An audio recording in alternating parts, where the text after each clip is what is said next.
중동 전쟁이 한 달을 넘기며 확전에 심상찮은 분위기가 감돌고 있습니다. 게다가 트럼프는 해병대 18,000명을 집결시켜 지상전을 준비 중이고 사드 재고의 3분의 1을 쏟아붓는 무모한 행보를 보이고 있습니다. 치솟는 기름값부터 종량제 봉투 대란까지 들썩이는 현실에 걱정이 참 많으실 줄로 압니다. 하루가 멀다 하고 말을 바꾸는 트럼프를 보면 우리 경제에 닥칠 위협이 예사롭지 않은데요. 앞으로의 전쟁이 어떻게 흘러갈지, 그리고 우리는 어떤 대비를 해야 할지 이어지는 영상에서 확인하시죠. 지금 상황을 보셨을 때 이게 종전으로 갈 가능성이 클지 아니면 확전으로 가는 숨고르기 상황인 건지 어떻게 보시나요? 트럼프 대통령께서의 말씀보다는 움직임을 봐야 되는데 네. 원래 지난주까지만 해도 한 5,000명 정도 해병대가 움직이고 있다. 5,000명이나 8,000명 정도 사이가 갔다 왔다 했었는데 얼마 전에 또 월스트리트 저널에서는 18,000명이라는 숫자가 나왔어요. 뭐 일각에서는 이건 다 미국이 협상 테이블을 끌어당기려고 한 압박이라 그래서 숫자 그 군인들을 신경 쓰면 안 된다는 말들 하고 있는데요.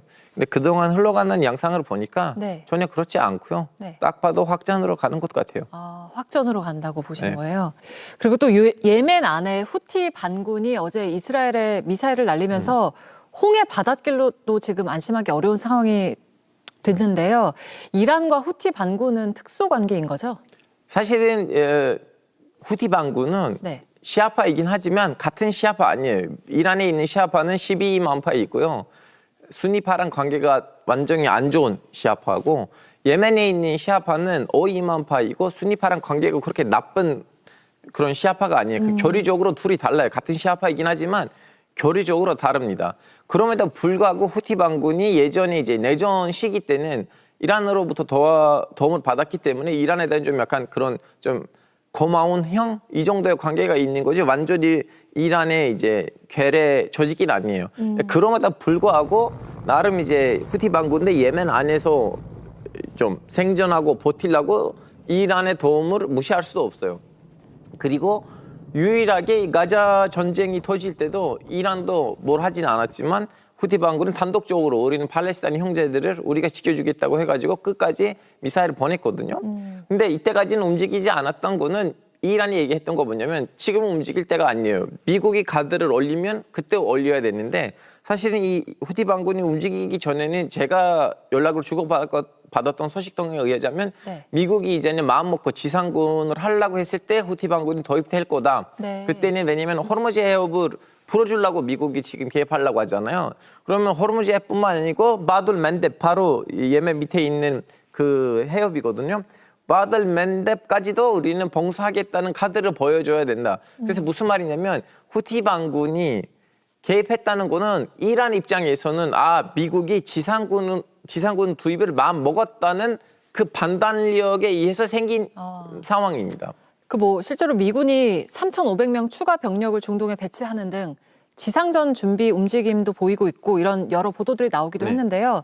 배치된 미군이 해병대 위주의 상륙 전력인데 하르그 섬이나 호르무즈 해협의 캐슘 섬 등을 점령하는 작전을 감행할 경우에 이란의 방어 능력은 좀 어떻다고 보세요?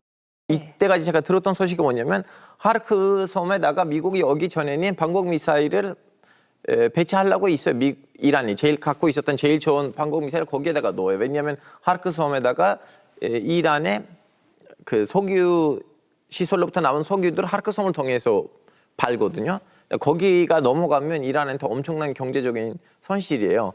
그 정도만 아는 거지. 근데 이제 라라크 섬이라든가 캐슘 섬이라든가 그쪽 섬들을 보호하기 위해서 이란이 뭐 하고 있는지는 아직 받는 소식등이 없지만 근데 이거 있어요.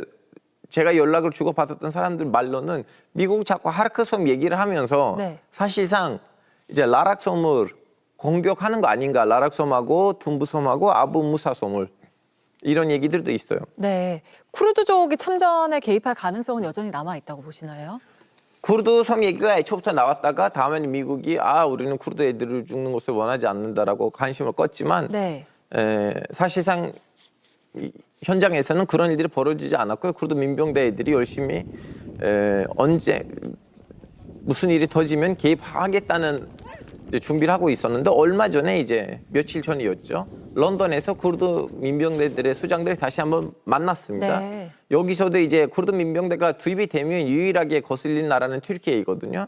튀르키예도 이제 이 사람들만 들어가면 안 된다고 하는 조직이 있어요. 프리샥이라는 조직. 왜냐면 프리샥도 들어가면 튀르키예는 그걸 막을 거예요.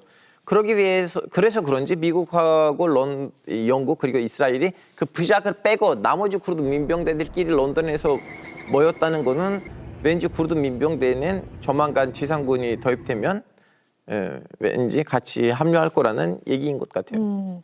이번에는 파키스탄하고 튀르키예 등이 주도하는 종전 협상 얘기를 한번 좀 해보고 싶은데요. 아직까지는 양측의 요구 조건이 거리가 좀 멀어 보이긴 하는데 미국과 이란의 대면 협상이 가능할까요? 어떨까요? 항상 가능성이 있어요. 완전히 아예 없다고 할 수가 없지만 지금 현재 양상으로는 가능성이 너무 낮아 보이죠. 왜냐하면 뭐라고 해야 되나 고위급 사람들 다 죽었잖아요. 지도자 다 죽었고 장군들도 다 죽었고 지금 많은 사람들이 죽고 있는데 근데 이란다 보기에는 미국이 경제적으로는 나름 타격으로 받는 것 같고 사실은 이것이 이제 누가 더 많이 상대방한테 고통을 주느냐 게임이 아니고 누가 더 많이 고통을 견디느냐의 게임이거든요. 그러다 보니까 이란이 원하는 거는 제대로 된 정전이 아니라면 휴전은 필요 없다. 근데 지금 미국이 제시안 안에는 정전이 크게 안 나오니까 그러다 보니까 휴전이나 정전이 지금 일단은 임시적으로 단기적으로 봤을 때는 너무 낮아 보이긴 해요. 네. 그리고 트럼프 대통령은 5월 14일, 15일에 중국을 방문한다고 하는데 그 전에 중동 전쟁이 끝날 가능성은 어떨까요? 이거 지난번에도 뭐 4월에 만난다고 했는데 미중 정상회담을 이전에 끝나겠지. 저도 아무런 상관없다고 했었는데 연기됐잖아요. 이건 상관이 없어요. 이걸로 엮일 필요가 없습니다. 이때 더 큰 문제는 이제 후티 반군이 전쟁에 가담하기 시작했습니다. 과연 이 전쟁은 어떻게 될 것인지 우리 슬로우뉴스의 이정환 대표님 모셨습니다. 어서 오세요. 네, 안녕하십니까. 네, 안녕하세요. 대표님 이게 보니까 이 조금 전쟁 양상이 좀 달라지고 있는데요. 네, 예멘 후티 반군까지 참전했다는데 이거는 그렇습니다. 이게 참전하게 되면 이게 어떤 변수와 상황 변화를 갖고 오는 거죠? 우리가 사실 이제 중동을 이렇게 관심 갖고 볼 때가 많지 않고 다들 이게 어디에 있는 나라인가 하시는 분도 많을 거고. 그래서 지도 많이들 보고 있어요. 네, 그리고 네. 저도 사실 이제 저는 늘 뉴스를 보기 때문에 네. 이제 새벽에 제일 중요한 게 트럼프가 밤새 무슨 이야기를 했나 미국 시간으로. 그래서 아침에 제일 먼저 저는 뉴스 보기 전에 이제 트루스 소셜을 먼저 살펴보게 되고요. 밤사이에 미국 증시가 한국과 바로 직결되는 그런 세상이긴 하죠. 근데 이제 이 그림 한번 보십시오. 여기 우리 이란이 맨 위쪽에 있고요. 그리고 호르무즈 해협이죠. 네, 저기가? 호르무즈 해협. 여기 해협이 지금 좁죠. 그리고 여기서 이제 그 석유의 상당 부분이 이제 호르무즈 해협을 지나서 오는데 여기를 막으면 세계 물류가 이제 그 닫히는 상황이고요. 또 예멘이 여기 있죠. 예멘. 밑에 있는 밑에 동그라미죠. 예, 예멘이 있는데 예멘에 이제 바브 엘만데브 해협이 또 여기도 이렇게 좁은 해협이 있습니다. 이걸 통해서 이쪽에 이제 수에즈 운하로 가는 그 길목인데요.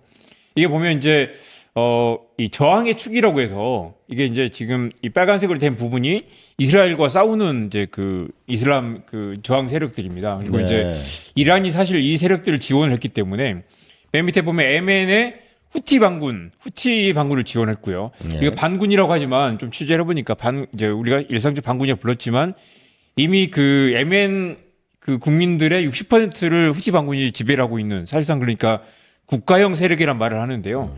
그냥 반란군이 아니라 사실 그 영토를 실질적으로 지배하고 있고 완전 분리 독립까지 요구하고 있는 상황입니다. 그리고 위에 보면 이제 하마스가 이스라엘 가자지구에 있는 이제 무장 세력들이었고 헤즈볼라는 레바논 무장 세력이고요. 그리고 시리아와 이라크에도 무장 세력들이 있는데 여기를 이제 이란이 계속 배후에서 지원하고 있어서 우리가 대리 세력이라고 하고 영어로 이제 프락시라고 하는데 이 프락시 세력들이 계속해서 이 중동 전체에 퍼져 있으면서 이스라엘과 맞서 싸우는 역할을 했었죠. 그래서 지금 이제 이란과 미국이 싸우는 것 같지만 사실 이제 이 이란의 대리 세력들이 같이 전쟁을 치르고 있는 상황 그리고 이란 대리 세력이 아닌 나라들을 이제 공격을 하고 있는데요. 이 그림 보시면 이제 오늘 날짜로 지금 피해 상황들을 나타낸 그림입니다. 보면 물론 이제 이란이 가장 많이 사망자 있죠. 이란이 1937명 사망자가 있고 알자지라 집계입니다. 가장 정확하죠. 그리고 보면 맨 위쪽에 레바논에 헤즈볼라를 이스라엘이 그러니까 이란을 공격하는 것과 동시에 또 레바논을 공격을 많이 했어요. 레바논에서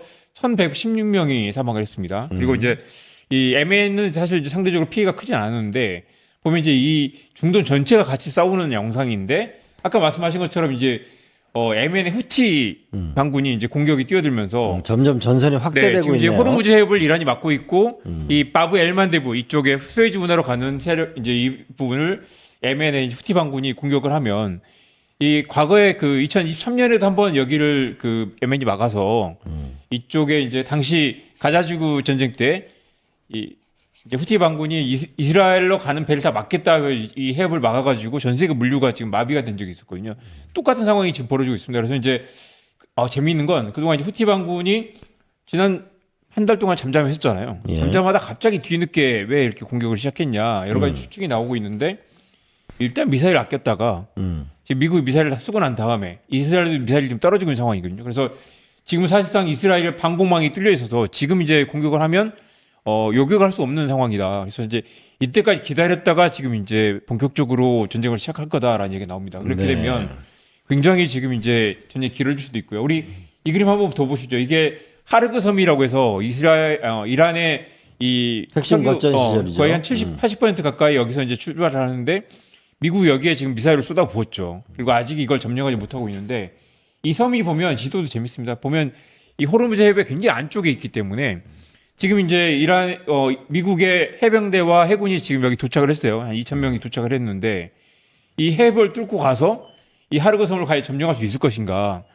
보시다시피 여기를 점령을 하는 순간 미사일이 완전히 그 노출된 상태에서 공격을 할 텐데 애초에 이 해협을 뚫고 저기까지 가기도 어려울 뿐더러 간다고 하더라도 미사일 총알바지가 될 가능성이 매우 높습니다. 그렇기 때문에 트럼프가 굉장히 무모한 지금 전쟁을 하고 있다. 이 후티 반군이 2023년에 그 공격을 해서 그 유조선이 불탄 사례들이 있었거든요. 그래서 지금 아무도 여기를 뚫고 지나갈 수가 없는 상황. 만약 후티 반군이 공격을 하기 시작하면 단순히 이제 그 아까 호르무즈 해협뿐만 아니라 수에즈 운하로 가는 해협이 막히게 돼서 전 세계에 이제 완전히 물류가 수톱되는 상황이 됩니다.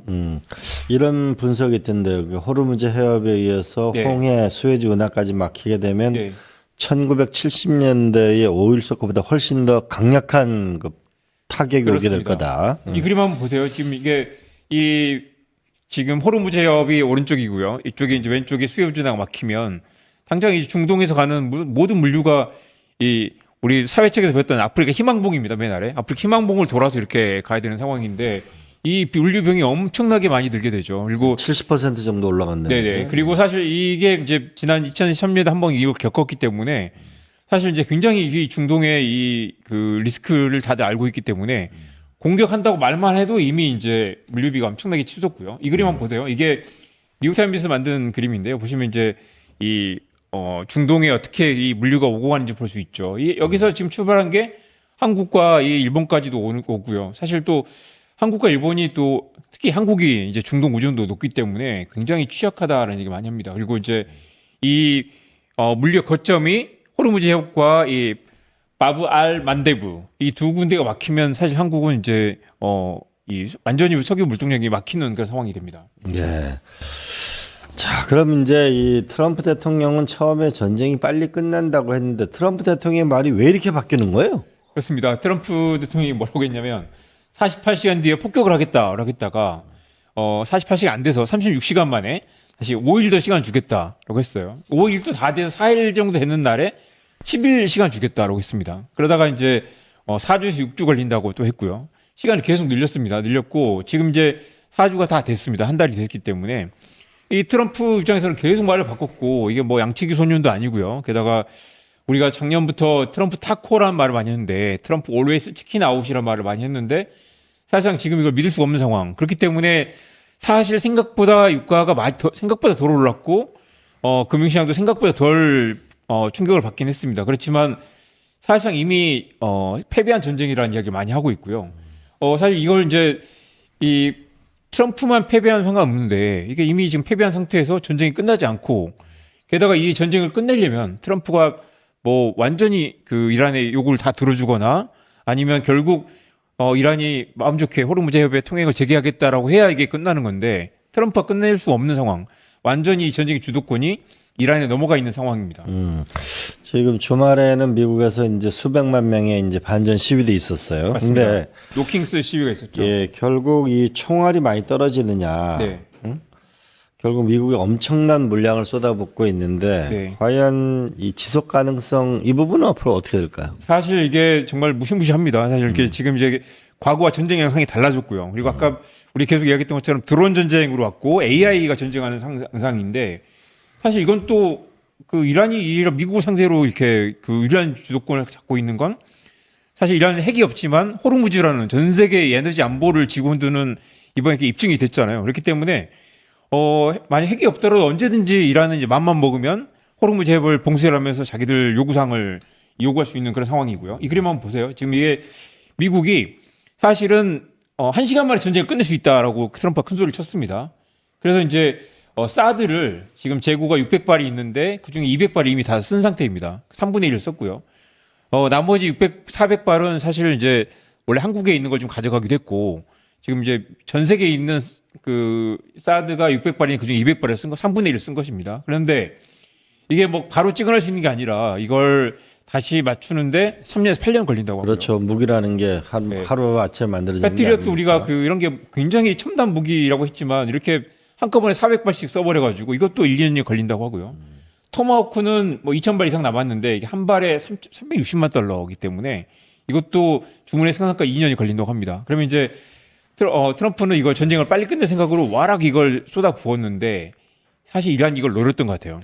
이란은 그래서 지금 이제 아직도 이 미사일의 절반 이상 남아있다고 주장을 하고 있습니다. 뭐 이란이 주장이기 때문에 믿을 수는 없는데 또 이란에 또 정규군이 한 100만 명쯤 됩니다. 그리고 이란이 사실 올해 1월까지만 해도 반정부 시위가 굉장히 거셌는데 이런 위기 상황이 되고 미국과 싸우는 상황이 되면 또 똘똘 뭉친다는 거예요. 이란의 특수성이라는 게 있습니다. 그리고 이란 인구가 나름 또 9,300만 명이고 9천만 명이 넘죠. 예, 이게 산악 지형이라서 이게 우리 베네수엘라처럼 막 쏟아부은다고 되는 게 아니라 미사일을 쏟아부어도 이 초토화가 안 되는 그런 지형인데다가 또 이란이 작년에 이제 그 폭격을 당하고 난 뒤에 지하 시설에 많이 묻어둬 가지고 미사일 아무리 쏟아부어도 150m까지 안 간다는 거예요. 그런데 이란의 이제 군사기지는 뭐 500m까지 산악 밑으로 뚫고 가서 이 미사일로 이게 해결되지 않는 상황이다. 그런 얘기도 많이 합니다. 그래서 오늘 그 파이낸셜 타임즈의 트럼프 인터뷰가 실렸는데 재미있는 게 요즘 그 미국 기자들이 여기 영국이지만 트럼프와 이렇게 통화를 많이 한다는 거예요. 트럼프 번호가 다 이제 기자실에 공공이 돌아다녀서 이제 서로 그걸 구하려고 난리긴 합니다만 전화를 걸면 트럼프 받는다는 거예요. 받아가지고 인터뷰를 하는데 요즘 그래서 최근 한 달 사이에 트럼프와 인터뷰한 기자가 10명이 넘습니다. 하하. 직통 전화로. 밤이도 언제든 전화하면 트럼프 받아가지고 막 뭐라고 헛소리를 한다는 건데 재미있는 건 이런 말을 했습니다. 하르그 섬을 점령할 수도 있고 안 할 수도 있다. 그리고 그들이 방어수단을 갖고 있다고 생각하지 않는다. 우리는 아주 쉽게 점령할 수 있다. 이런 말이 사실 이런 말도 했습니다. 13,000개를 폭격했고 앞으로 3,000개입니다. 3,000개 남아있다. 그러니까 다 폭격을 했다고 하는 건데 이런 말을 사실 믿을 수가 없는 상황인데다가 그런 이야기도 하면 트럼프 1년 전 그리고 트럼프 1기 때하고 비교하면 어휘가 되게 줄었고요. 되게 어린아이 같은 말을 한다는 거예요. 이게 트럼프가 치매는 아니라고 하지만 굉장히 인지 능력이 좀 많이 떨어져 있는 상태에서 이런 노인에게 지금 이제 전 세계 이 운명을 맡기고 있는 그런 상황인데다가 그래서 이제 그 뉴요커는 이런 말을 했습니다. 이것은 힘자랑이 아니라 헤게모니가 아니라 히트앤런 우리말로 하면 뺑소니라고 하는데요. 아무 대책 없이 그냥 치고 도망가는 상황이 됐다 얘기하고 지금 이제 이 트럼프 이거는 이제 이코노미스트인데 트럼프의 정치적 앞길을 막으려고 트럼프 스스로 만든 함정이다. 트럼프 함정에 빠져 있다라는 얘기를 합니다. 그래서 지금 이제 아까 얘기했던 것처럼 도저히 출구전략이 없는 상황. 이란이 질질 끌려다니는 상황이고 전 세계 경제가 지금 볼모로 잡혀 있는 상황이라고 할 수 있겠습니다. 네, 빨리 끝내야 될 텐데. 자, 근데 석유뿐만 아니라 네. 헬륨, 네. 비료, 비닐까지 이게 다 석유에서 나오는 거니까 무시무시합니다. 종량제 봉투까지 지금 영향을 받고 있는데 네. 이런 사재기하면 안 되는데. 그렇습니다. 지금 헬륨이 어떻게- 없어서 우리 생일 파티용 풍선을 못 만들 거다라는 얘기 나오고요. 헬륨이라는 게 사실은 우리 다른 자원과 마찬가지로 헬륨이 아주 조금 남아 있고 인류에 남아 있는 헬륨이 얼마 안 돼서 고민인데 이 또 반도체 공장에 헬륨이 또 필요하다 그래요. 헬륨이 네. 없으면 안 돌아간다고 합니다. 그런데 헬륨의 거의 대부분이 카타르에서 오기 때문에 카타르 헬륨 부족하면 반도체 공장 멈춘다. 심지어 또 이 나프타가 지금 나프타도 카타르 의존도가 높은데 나프타를 이렇게 막 미리 가져다가 쌓아주지 않는다는 거예요. 워낙 한 달도 안 되고 흔한 몇 주 정도, 거니까. 몇 주 예. 정도인데 지금 이제 병원에 그 수액백이 없어서 못 한다라는 얘기 나오고요. 멀칭 비닐이라고 하는데 이 밭에 이제 까는 이 검정색 저기 있잖아요. 농민들 뭐냐면 비닐하우스 이런 거 할 때. 그걸 깔아줘야지 사실 이제 그 햇볕을 좀 안 받는 시기가 있어서 그렇다고 하는데 이게 지금 한국에서 40%가 올라서 비닐을 못 사는 데다가 비닐을 농민들이 지금 사재기한 상황이고 또 황도 부족하고요. 아까 말씀하신 것처럼 이렇게 또 그 종량제 봉투 사실 제가 기사를 쓰기도 썼는데 종량제 봉투 충분하니까 사재기할 필요 없다는 글을 썼는데 말씀하신 것처럼 일부 지금 슈퍼에서는 종량제 봉투가 없는 상황. 그래서 만약에 되게 종량제 봉투 없으면 슈퍼에 봉투를 사러 가는데 없으면 쓰레기를 버리지 못한 상황이 오는 거죠. 여기에도 사실 정부 대책이 없는 상황입니다. 예, 제가 우리 저기 한 후보하고 네. 이제 아침 새벽에 같이 걷고 김밥집에 갔었거든요. 네. 그래서 김밥 먹는데 옆에 있는 분이 그 쓰레기 종량제 봉투를 팔라는 거죠. 아니 저 슈퍼마켓 가면 있잖아요. 그러니까 아니 없어요. 그래서 이 특히 뭐냐 음식물 쓰레기 이게 처리가 굉장히 곤란하다. 네. 그래서 그거를 사는 걸 보고서 아 이게 생활 속에 깊이 들어와 있구나 이걸 느낄 수 있었습니다. 자, 근데 트럼프 정부 내에서 또 이 와중에 네. 이 정보가 새 가지고 이걸 가지고 또 주식으로 돈을 버는 사람이 있다 이래가지고 또 미국 언론은 시끄럽던데 맞습니다. 이 내용은 또 뭡니까? 이거 보십시오. 이 이제 트럼프가 이 6시 49분에 트럼프가 이 아침에 이 발표하기 전에 한 15분 전쯤에 이렇게 선물을 미리 매도해 가지고 누가 이익을 챙겼는데 이게 익명이기 때문에 누가 이익을 챙겼는지 모릅니다. 그렇지만 틀림없이 이걸 봤을 때는 트럼프가 말하기 전에 이미 선물을 사가지고 트럼프가 이제 공격을 유예하겠다고 발표하기 직전이거든요. 이거 틀림없이 누가 샜는데 트럼프 관계자거나 심지어 트럼프 아들이거나 백악관에 있는 누군가가 이 정보를 샜을 거다라는 이야기가 나오고요. 또 최근에 또 어이없는 이런 것도 있었습니다. 이게 이제 오른쪽이 스티브 워커프고요. 왼쪽이 제러드 슈쿠너인데 제러드 슈쿠너는 이제 이방카의 남편 사위고요. 사위죠. 이 위커프는 친구인데 이 두 사람이 가서 러시아에 가서 푸틴을 만나고 그날 오후에 제네바에서 푸틴을 만나고 그날 오후에는 또 이란 특사들을 만나가지고 협상을 하고 이 두 사람은 사위하고 친구일 뿐이지 외교를 전혀 모르는 사람들이거든요.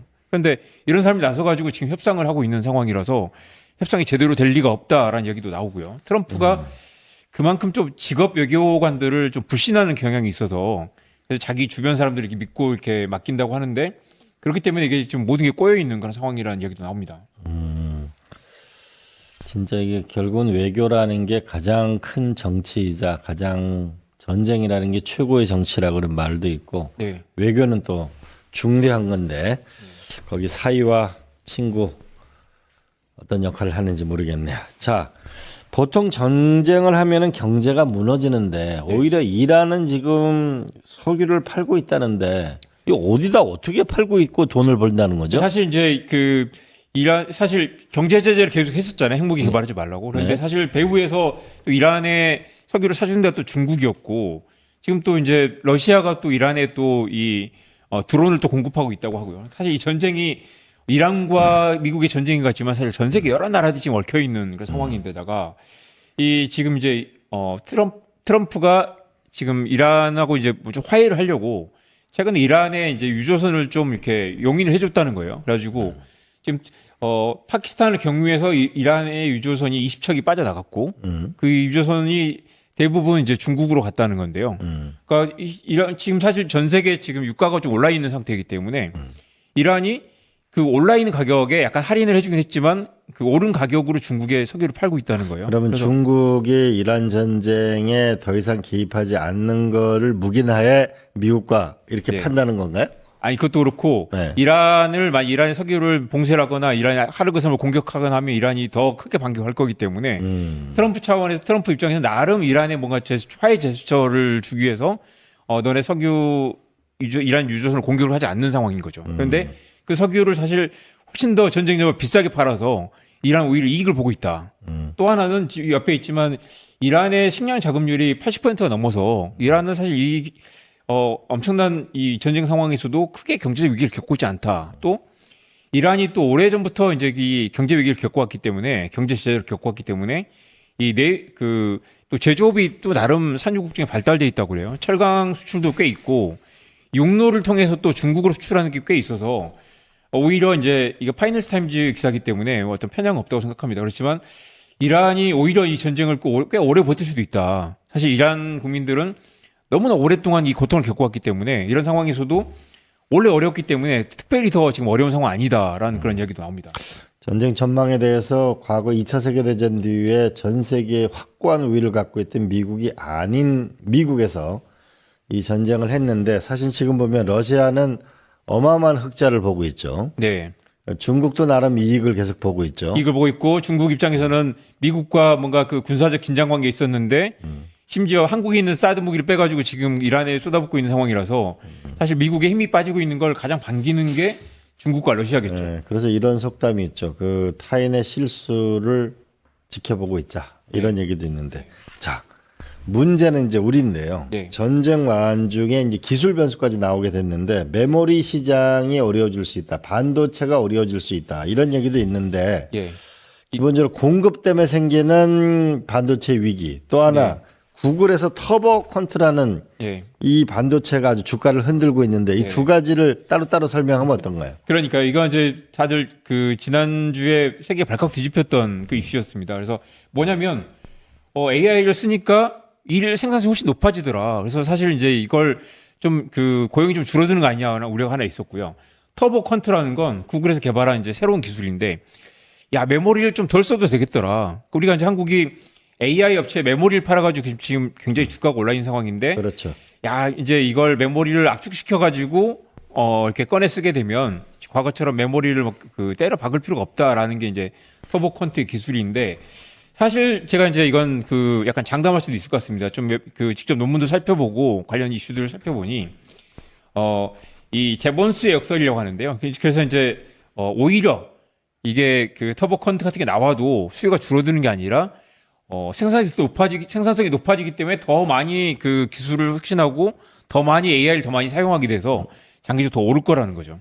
우리가 만약에 뭐 기술 뭐 곡괭이에 있다고 해서 밭을 덜 가는 게 아니라 곡괭이에 있으면 더 밭을 더 많이 갈아서 생산성을 높이겠죠. 그런 이번에 이제 이 터보 퀀트는 오히려 이 제본스 역설 때문에 더 오히려 생산성이 늘어날 거다라고 보는 게 그런데 다만 이제 지금 최근에 그 전쟁 상황이기 때문에 약간 뭐라도 핑계만 있으면 주식을 팔려고 하는 그런 이제 약간 시장의 공포 심리와 맞물려서 작동하는 것 같습니다. 그렇기 때문에 일단은 터보 퀀트, 그다음에 AI 거품론이 있긴 하지만 그것과 별개로 메모리 수요는 한동안 지속될 거다. 다만 한국 주가가 좀 빠지고 있는 건 지금 이제 어떤 글로벌 유동성이 굉장히 위축돼 있기 때문에 과거와 같은 반도체 랠리가 좀 힘을 받지 못하고 있는 상황. 게다가 또 한국은 개미 투자자들이 시장을 떠받쳤는데 개미 투자자들도 지금 약간 현금 여력이 많지 않은 상황이라서 지금 한동안 약간 잠깐은 쉬어가는 그런 국면이라고 볼 수 있겠습니다. 그럼 반도체 문제는 중동에서 오게 되는 우리가 헬륨이라든지 네. 거기에 제대로 조달이 안 돼서 위기가 올 수 있을 거라고 생각하고요. 네. 수요의 문제는 아닌 거죠. 네, 공급의 그렇죠. 문제죠. 외국인이 지금 이제 주식시장에서 많이 팔고 나가는 이제 시장을 불안하게 보고 있다는 요게 이제 문제이지 오히려 터보 퀀트 이런 거는 새로운 기술이 나오게 되면 오히려 저는 반도체 수요를 더 늘릴 거라고 저는 그렇습니다. 그렇게 터보 봅니다. 컨트는 오히려 사실 긍정적인 변수라고 할 수 있을 거고. 네. 자, 이제 한국 경제의 경제 성장률에 대해서 네. 우리가 KDI는 지난주 좀 상향 조정을 했는데 OECD는 1.7% 하향 전망을 했습니다. 네, 그죠? 그래서 이 OECD가 어제 전 세계 이 경제 성장률을 재조정을 했는데 영국을 0.5% 포인트 낮췄고요. 한국은 0.4% 포인트 낮췄습니다. 그러니까 이게 전 세계로 하향폭이 두 번째로 큰 주요 국가 중에 큰 나라인데요. 사실 이건 이제 그래서 이제 OECD가 낮추면 한국은행이랑 KDI도 다시 낮추는 거 아니냐라는 전망이 나오는데 이것도 약간 좀 더 지켜봐야 될 것 같습니다. 일단은 근데 이제 우리 문제는 아까 봤던 것처럼 에너지 의존도가 좀 높고 그러니까 한국 자체가 에너지 대외 의존도가 높고 그 중에서도 중동 의존도가 굉장히 높은 나라이기 때문에 이게 어떤 이제 이 산업의 역동성을 좀 잠식하는 그런 효과는 물론 있습니다. 그런데 일단 또 이제 그 한국이 또 수출을 많이 하는데 수출도 전 세계적으로 세계 수요가 줄어들지 않겠습니까? 그러면 이제 동반해서 이제 그런 이 외부 변수에 의해서 좀 성장률 충격을 받을 수는 있죠. 그런데 사실 한국이 지난해 주가 오르고 성장률이 상당 부분 반도체 의존이 높았고 이번에 정부가 추경을 25조 원 한다는 것도 결국 거기 이제 삼성전자와 SK하이닉스 법인세 수입을 좀 고려한 것일 텐데요. 사실 그래서 이제 한국 경제의 그런 약간 의존도를 편중을 좀 이렇게 극복하는 어떤 그런 이제 장기적인 전망이 필요할 것 같습니다. 그래서 일단은 지금 상황은 한국에도 매우 이 여러 가지 위기 변수가 많은 상황이라고 보면 되겠습니다. 네. 오늘 감사합니다. 그 전쟁은 멀리서 발생하고 있지만은 우리 이제 식탁, 우리의 산업, 우리 일상까지 서서히 파고들고 있습니다. 좀 더 길어지게 되면 우리 차량 오부제도 실시할 수 있습니다. 이 위기일수록 국민들의 단합된 마음, 그리고 길게 간다고 생각하고 위기 관리를 해놔야 이 전쟁이 빨리 끝나면 더 빨리 회복될 수 있을 거라고 생각합니다.